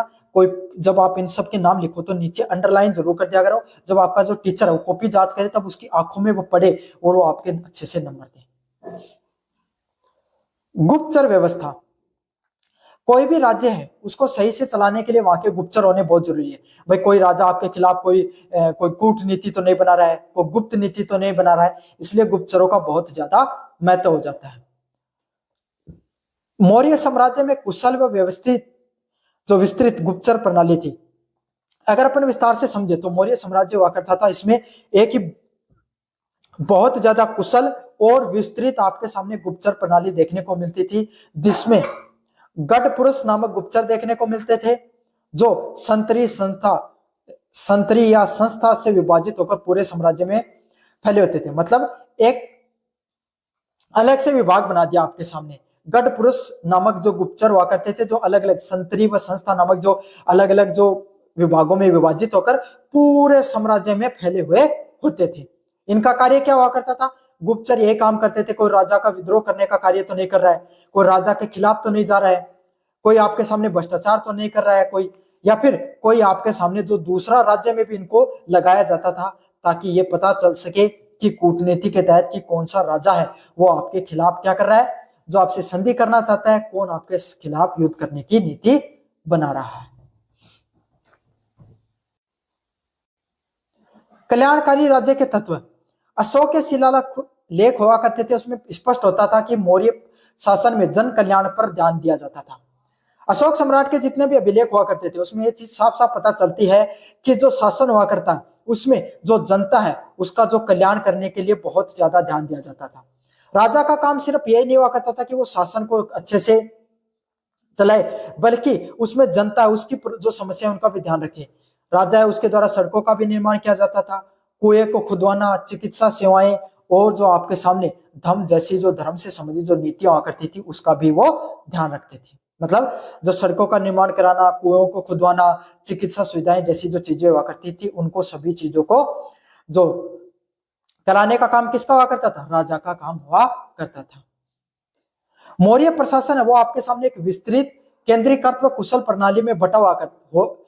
निष्कर्ष की बात करें तो यही है कि आपके सामने मौर्य साम्राज्य है वो एक बहुत बड़ा था, जो अलग अलग प्रकार की केंद्रीकृत जो कुशल प्रणाली उसमें बटा हुआ करता था। साथ के साथ भारत का प्रथम एक प्रकार का ऐसा राज्य था जो क्या था?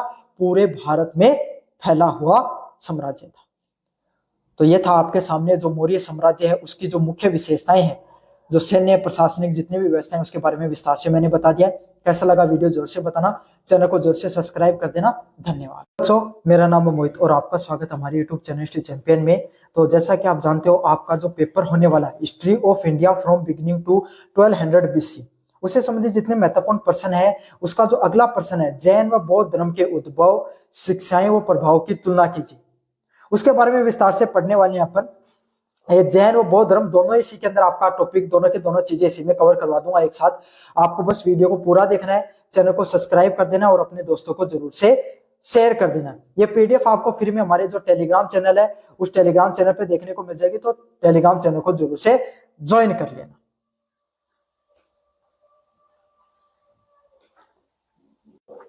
टेलीग्राम चैनल को जरूर से ज्वाइन कर लेना। साथ के साथ अन्य वीडियो देखना चाहते हो तो प्लेलिस्ट का लिंक डिस्क्रिप्शन में दे रहा हूं, वहां से जाकर जरूर से देख लेना। साथ के साथ यहाँ पर जो व्यू प्रोडक्ट वाला ऑप्शन है, यहाँ पर जाकर अगर क्लिक करोगे शॉप वाले ऑप्शन पे, तो फ्लिपकार्ट मंत्रा से जो प्रोडक्ट खरीदोगे सबसे ज्यादा डिस्काउंट है वो देखने को मिलेगा आपके सामने। सबसे वाला पहला प्रश्न आपके सामने, जैसा कि आप जानते हो भारतीय समाज में सबसे पहले जिस धर्म की स्थापना हुई वो कौन सा धर्म था? वैदिक धर्म।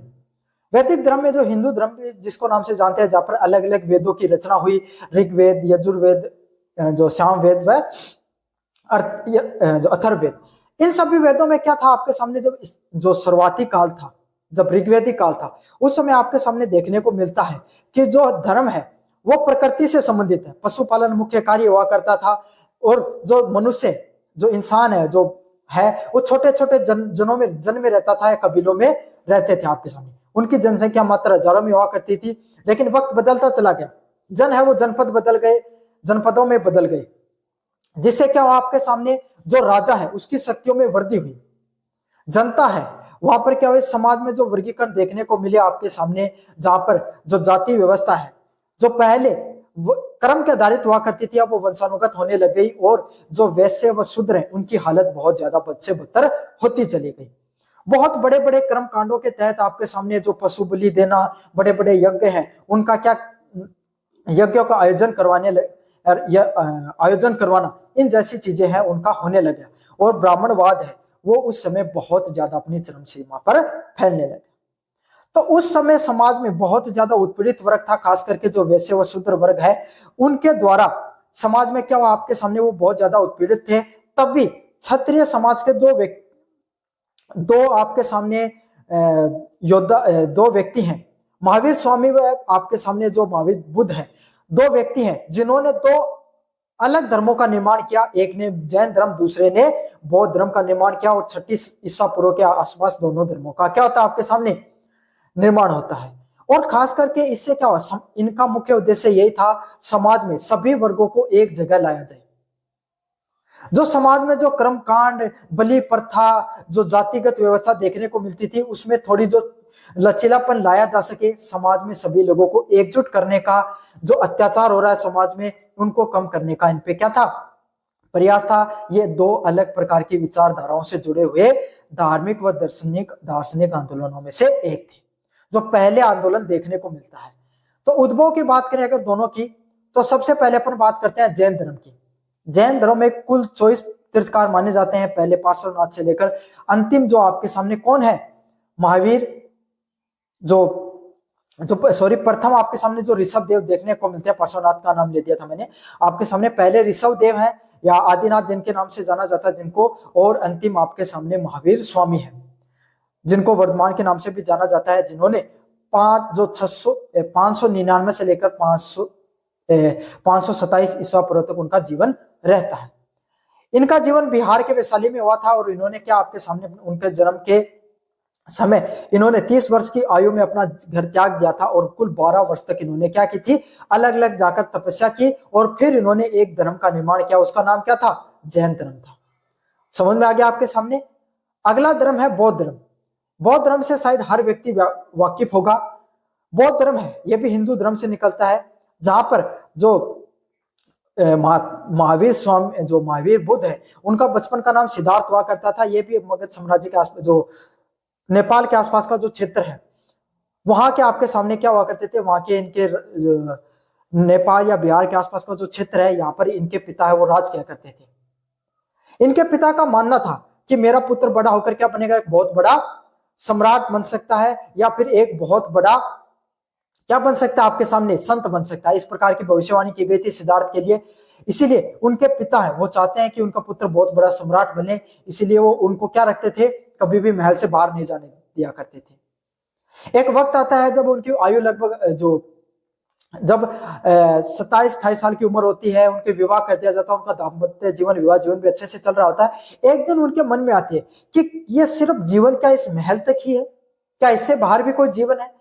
तो इससे वो बाहर जाने का, और अपने पिता को कहते हैं कि मुझे बाहर का जीवन भी देखना है कि आम जनता किस प्रकार से रहती है।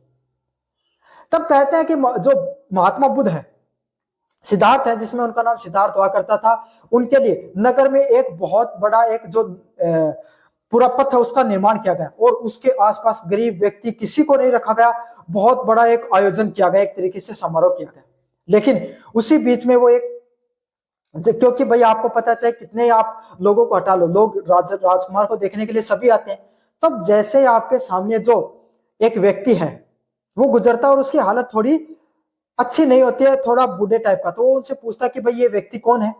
तो वो बताते हैं कि इसकी इस व्यक्ति की ऐसी हालत क्यों है। वहां सिद्धार्थ पूछते हैं अपने रथ से चलाने वाले से, तो उनको बताया जाता है ये बूढ़ा व्यक्ति है। जीवन का एक ऐसा एक समय आता है जब इंसान की इस प्रकार की हालत हो जाती है, जो बीमार हो जाता है, शरीर है वो स्थिर हो जा जो स्थूल हो जाता है, उतना एक्टिव नहीं रहता है। ये जो चमक दमक है वो शरीर की चली जाती है। वो सोचकर बड़े आश्चर्य में पड़ जाते हैं। फिर वो और आगे जाते हैं तो आपके सामने एक शव की यात्रा निकल रही होती है। ये फिर से आपके सामने जो सिद्धार्थ है उसके मन में ये आता है कि भाई ये क्या है। तो वो उनको बताया जाता है कि इंसान का अंतिम समय होता है, इस संसार को सब कुछ छोड़ के जाना है, और ये हर उस व्यक्ति की अंतिम यात्रा है। ये बात सोचकर आपके सामने जो महात्मा बुद्ध है उसका दिमाग चकरा जाता है, और 29 वर्ष की आयु में वो अपने संगी साथियों के साथ क्या करते हैं, घर को त्याग देते हैं। और कुल उन्होंने जो 5 से 6 वर्ष तक क्या की थी, आपके सामने जो वट वृक्ष के नीचे आपके सामने उन्होंने अपने ध्यान लगाते हैं, और फिर आपके सामने उन्हें जो ज्ञान की प्राप्ति होती। तो इस प्रकार से महात्मा बुद्ध का पूरा जीवन है, जिसके बारे में मैंने पूरा बता दिया। उनका जन्म है वो लुम्बिनी नामक नेपाल में जगह में हुआ था। मैंने बताया था ना, नेपाल वाले क्षेत्र में उनके पिता वो क्या करते थे, राज क्या करते थे। समझ में आ गया? आपके सामने पूरी कहानी के माध्यम से सभी चीजों को बताया है। पहला पॉइंट है शिक्षाओं की बात करें आपके सामने। जैन धर्म और आपके सामने बौद्ध धर्म, दोनों में क्या समानताएं हैं, समझ में आ गया? अगर आपको जैन धर्म की प्रमुख शिक्षाओं से संबंधित पॉइंट आए तो आपको ये लिख देना है, बौद्ध धर्म से आए तो भी ये लिख देना है। अंतर कहां पर देखने को मिलेगा वो मैं आपको दोनों को अलग अलग भी समझा दूंगा। पहला, अहिंसा पर बल देना। चाहे जैन धर्म हो चाहे बौद्ध धर्म हो, मैंने बताया ना आपके सामने जो वैदिक धर्म हुआ करता था उसमें क्या बहुत ज्यादा क्या होने लग गया था, पशु बलि वगैरह देने पर जोर दिए जाने लग गया था। साथ के साथ वैश्य व शूद्र लोग हैं, उनके जीवन भी अच्छा नहीं था, उनके ऊपर भी बहुत ज्यादा अत्याचार वो देखने को मिलता था। तो इसीलिए बौद्ध धर्म में आपके सामने, जैन धर्म में यही बात की गई कि दोनों धर्मों में जीवों के प्रति अहिंसा पर बहुत ज्यादा बल दिया गया। चाहे वो जानवर हो चाहे वो मनुष्य हो, दोनों ने दोनों पर यही बताया कि क्या, कि दोनों है अहिंसा पर आपको बिल्कुल अहिंसा आपको बिल्कुल भी नहीं करनी है, अहिंसा के मार्ग पर चलना है। यहां तक कि जैन धर्म में यह भी कहा गया है कि अगर कोई निर्जीव वस्तु है, अगर आप उसको भी अगर क्या करते हो, उसको भी परेशानी, उसको भी अगर आप उत्पीड़ित करने का पीड़ित करने का कार्य करते हो तो उससे भी आपको पाप लग सकता है। मतलब इनके द्वारा जैन धर्म में तो निर्जीव वस्तुओं को भी सजीव की तरह माना गया। अगला पॉइंट है कर्म और पुण्य जन्म पर विश्वास। अगले वाला पॉइंट है क्या आपके सामने, दोनों ही कर्म के सिद्धांत पर विश्वास रखते थे। मतलब दोनों के दोनों, बौद्ध धर्म हो चाहे जैन धर्म हो, दोनों किस चीज पर विश्वास रखते थे, कर्म पर, कि अच्छे जीवन में कर्म करोगे तो जीवन में आपकी सदगति होगी, जीवन में आप आगे बढ़ोगे, आपको धर्म के अनुरूप आपके जीवन में बढ़ावा देखने को मिलेगा। साथ के साथ पुण्य जन्म के चक्र पर विश्वास रखते थे, साथ के साथ इस चीज पर विश्वास रखते थे कि आपका पुण्य जन्म होता है और इसी के आधार पर होता है, आपके कर्म के आधार पर। अगले वाला पॉइंट है जाति व्यवस्था की निंदा। दोनों ने ब्राह्मणवादी जाति व्यवस्था और कर्म कांडों का विरोध किया था। मतलब जो चाहे आपके सामने जो जैन धर्म हो चाहे बौद्ध धर्म हो, दोनों के दोनों मूर्ति पूजा पर विश्वास नहीं रखते थे। दोनों के दोनों जो बलि प्रथा है, यज्ञ प्रथा है, जो इतने आडंबर तीर्थ जैसी जो चीजें देखने को मिलती थी, इनका बिल्कुल भी सपोर्ट नहीं करते थे। ये ब्राह्मणवादी जो व्यवस्था थी, जातिवादी व्यवस्था थी, और जो कर्म कांड की जो व्यवस्था थी उस पर वो क्या करते थे, आपके सामने उनके घोर विरोधी उनको माना जाता है। उन पर इन्होंने एकदम कटु वचन रखे थे। उनका यही मानना था समाज में आप मानवता का स्थान समाज में सबसे बड़ा है, सबसे ऊंचा है।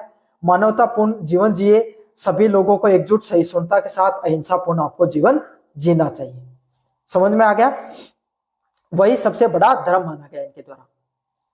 वैदिक ग्रंथों की अस्वीकृति, इन्होंने दोनों ने वेदों को ईश्वरीय उत्पत्ति व उनकी सत्ता को अस्वीकार किया। मतलब दोनों ने साफ साफ कह दिया कि वेद है वो किसी भी प्रकार के ईश्वर या भगवान के द्वारा की गई उत्पत्ति वो नहीं मानते थे। उनकी जो वैदिक धर्म में उन्होंने जो वेदों के बारे में कहा गया कि भाई ये वेद है वो ईश्वर के द्वारा निर्मित किए गए हैं, इसकी उत्पत्ति पर उन्होंने क्या सवालिया निशान उठाए थे। उनका ये मानना था ये मनुष्य के द्वारा रचित ग्रंथ है, ना कि कोई ईश्वर के द्वारा रचित ग्रंथ है।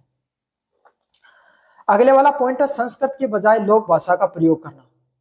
चाहे जैन धर्म हो चाहे बौद्ध धर्म, दोनों ने क्या क्या आपके सामने प्राकृत और बौद्ध जो जैन धर्म है, इन्होंने अपने साहित्य की रचना है वो प्राकृत भाषा में, अपने उपदेशों को देने का काम प्राकृत भाषा में किया।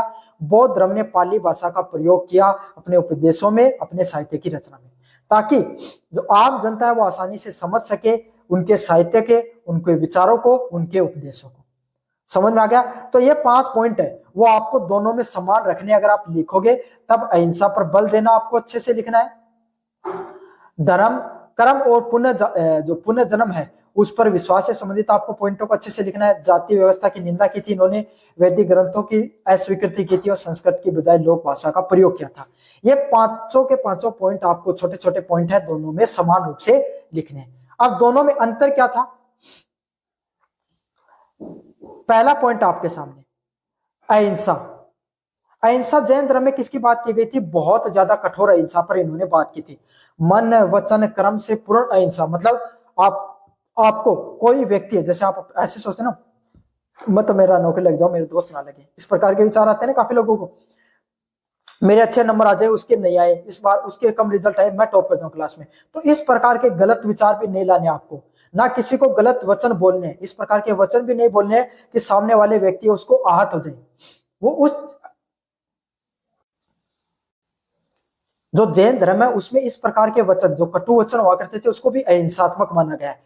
कर्म, कर्म से भी आपको कोई व्यक्ति है उसको जो जैसे आपने किसी को थप्पड़ मार दिया, किसी को आपने परेशान कर दिया, किसी की हत्या कर दी, इस प्रकार की चीजों को भी इन्होंने क्या मानी गई?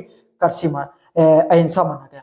और उन्होंने कृषि को भी अहिंसा के अंतर्गत माना गया। क्यों? क्योंकि ये मानते थे निर्जीव वस्तुओं पर अत्याचार करना भी क्या है? हिंसा है। बौद्ध धर्म इतना कठोर नहीं था अहिंसा के प्रति, उन्होंने क्या बीच का मार्ग अपनाया, मध्य मार्ग।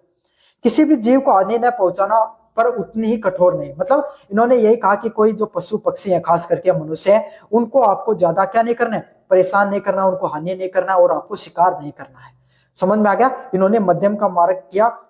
इन्होंने जैन धर्म की तरह ये नहीं कहा कि आपको सजीव के साथ निर्जीव वस्तुओं के खिलाफ अहिंसा करना भी क्या है? हिंसा के अंतर्गत आएगा। मोक्ष, कैवल्य प्राप्ति, ज्ञान दर्शन चरित्र शरीर आदि को कष्ट देकर शुद्धि का पर बल दिया। मतलब इनका मानना था आपको ज्ञान भी प्राप्त करना है, आपको उपदेश भी सुनने हैं, अपने चरित्र को भी अच्छा बनाना है और खुद की शुद्धि भी रखनी है। मतलब गलत विचार नहीं रखने हैं, गलत विचार नहीं सोचने हैं, भगवान के विचारों में आपको हमेशा खोए रहना है। इस प्रकार शरीर को कष्ट देकर आपने क्या किया जाता है? जैन धर्म में ईश्वर की प्राप्ति की जाती है। आपने देखा होगा ना, कैवल्य की प्राप्ति करते हैं काफी दिन तक, जो अंतिम समय आता है जैन धर्म में, तो लोग काफी दिनों तक क्या नहीं करते? भोजन ग्रहण नहीं करते हैं। होता नहीं आपके सामने? तो यही है, यही उनका मोक्ष प्राप्त करने का तरीका है। और इसको जैन धर्म में क्या बोला जाता है? मोक्ष प्राप्त करने के तरीके को कैवल्य के नाम से जाना जाता है। निर्वाण, तृष्णा का अंत करना, इच्छा का अंत करना। जैन धर्म में शरीर को कष्ट देकर मोक्ष की प्राप्ति की बात की गई है। बौद्ध धर्म में इच्छा को खत्म करके भगवान की प्राप्ति की बात की गई है। भगवान बुद्ध के द्वारा षष्टांगिक मार्ग को बताया गया, जिसमें क्या? दुखों को अंत करना और उसके माध्यम से क्या करना? आपके सामने जो दुखों, षष्टांगिक मार्ग के द्वारा मोक्ष की प्राप्ति की बात की गई, जिसमें इच्छाओं को खत्म करो और इच्छाओं की खत्म हो जाएंगे तो आपके दुख ऑटोमेटिक खत्म हो जाएंगे, और दुख खत्म हो जाएंगे तो आपको ईश्वर की प्राप्ति में बहुत ज्यादा सहायता होगी। दर्शन की बात करें, अनेकतावाद, मतलब ज्ञान सापेक्ष है, रहस्यवाद की बात की और आत्मा के अस्तित्व में विश्वास किया। मतलब इन्होंने क्या कहा? जो जैन दर्शन है उसमें साफ साफ कहा गई है ये बात कि आत्मा है वो यहाँ पर आपके सामने जो जैन धर्म के अनुसार पाई जाती है। इनके द्वारा अनात्मवाद, आत्मा के स्थायी अस्तित्व को नहीं मानते थे। मतलब बौद्ध धर्म में कोई भी आत्मा जैसी चीजों को नहीं माना जाता था, बल्कि क्षणिकवाद, वो ये कहा करते थे आपके सामने कि मनुष्य का जो जीवन है वो यहीं पर है, आप जैसे कर्म करोगे वो यहीं पर रह जाएंगे, यहीं पर आपको सारे कर्मों का निपटारा करना होता है। तीर्थकार की बात करें, आपके सामने 24 तीर्थकार देखने को मिले। पहले आपके सामने जो ऋषभ देव थे और अंतिम आपके सामने जो महावीर है, वो अंतिम आपके सामने तीर्थकार देखने को मिलते हैं। इसमें आपके सामने एकमात्र जो बौद्ध धर्म में आप सभी को पता है महात्मा बुद्धि, वो एकमात्र गुरु रहे, वही आपके सामने संस्थापक रहे इनकी जो बौद्ध धर्म है उनके। ईश्वर की बात करें, ये ईश्वर के अस्तित्व को नहीं मानते थे, ना तो जैन धर्म वाले ईश्वर के अस्तित्व को मानते थे, ना ही आपके सामने बौद्ध धर्म वाले ईश्वर के अस्तित्व को मानते थे। फर्क कितना है? जैन धर्म के लोग हैं वो आत्मा को सबसे बड़ा मानते हैं, लेकिन आपके सामने जो जैन धर्म के लोग हैं वो आत्मा को सर्वप्रिय नहीं मानते हैं। उद्देश्य स्वयं की आत्मा को कष्ट सहकर मोक्ष की प्राप्ति करना, मतलब खुद को कष्ट दो तभी आपको मोक्ष को प्राप्ति होगी। लेकिन यहां पर आपके सामने बौद्ध धर्म में क्या था, दुखों की मुक्ति का मार्ग, मतलब दुखों को इच्छाओं के माध्यम से मार दो, इसी से क्या होगा, आपके सामने आपको मुक्ति मिल सकती है। निर्वाण का माध्यम इन्होंने बताया था। अब इनका क्या क्या समाज पे प्रभाव पड़ा, इसके बारे में भी अपन विस्तार से पढ़ लेते हैं। लगभग प्रश्न तो आपके सामने यही देखने को मिलेगा कि जैन धर्म व आपके सामने जो बौद्ध धर्म, उनकी प्रमुख क्या जो उपदेश थे उसके बारे में बताइए। तो ये तो ऊपर वाला प्रश्न, उसी में से आपके सामने जो कंप्लीट प्रश्न वो निकल जाएगा। इसके अलावा जो समाज पे क्या क्या प्रभाव पड़ा, दोनों धर्मों ने जाति व्यवस्था को, कठोरता को चुनौती दी, जिससे समाज में समानता का भाव बढ़ा। मतलब दोनों धर्म है, चाहे जैन धर्म है चाहे बौद्ध धर्म है, दोनों ने क्या क्या, समाज में जो असमानता देखने को मिलती है, जो जाति व्यवस्था देखने को मिलती थी, खास करके जो क्षत्रिय जो वैश्य व शूद्र हुआ करते थे, उनको ना शिक्षा लेने का अधिकार था, ना धर्म को प्राप्ति करने का अधिकार था, ना वो बराबर क्षत्रिय व ब्राह्मणों के बराबर बैठ सकते थे। उनका हालत है वो समाज में बहुत ज्यादा खराब थी। तो उनको समाज में बराबरी का अधिकार दिलाने का किसके द्वारा कार्य किया गया, जैन व बौद्ध धर्म के द्वारा कार्य किया गया। शूद्रों और महिलाओं को सम्मानजनक स्थान दिलाया। साथ के साथ बौद्ध धर्म में धीरे धीरे महिलाओं को भी धर्म अपनाने का क्या मौका मिला।